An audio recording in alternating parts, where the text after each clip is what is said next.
Hi, this is Gerald W. Brister again, and let's continue with our welding machine stories, okay? I got a million stories I could tell you. Now, whether I'm right or wrong, that's for you to decide. But what I believe is what I believe, and people that know me know I pretty much say what I think. So I'm going to tell you what I think and what I experienced.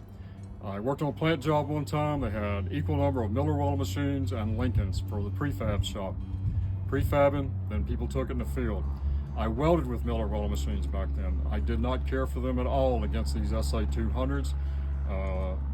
We ran 24 hours a day almost, and all they would do was change the plugs and the points and the mags, and the things welded. Miller's not so much. And they were aware of that, and they wanted to have a good machine, but I think, this is Gerald Brister thinks, Mr. Miller was tied to his glory. His glory was AC machines. So they kept messing with them, but they weren't reliable. That was the main thing. And welders didn't like them because they didn't weld good, and there was a stigma. Pretty big stigma, matter of fact, if you had a Miller welding machine. Like I said, I've seen inspectors say, go away, we don't want you.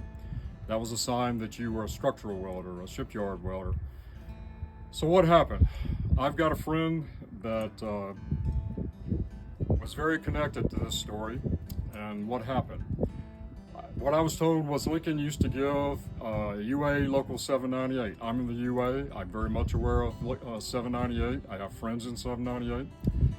And this is what I was told in general. If it's the exact truth or not, but I believe it's pretty much the truth.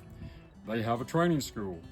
And Lincoln used to give them freebies and help them out and do things. And then there was trouble in the company after the brothers died, in general, is what I was told.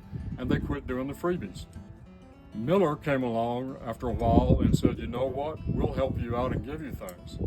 And they did, but then they wanted something.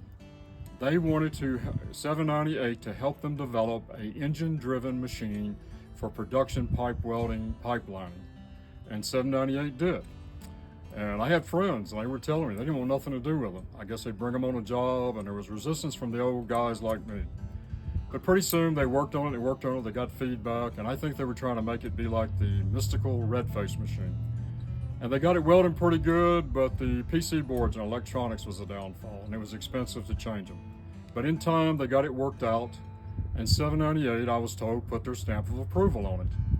And over time, the younger guys started leaning toward Millers, or a good many of them.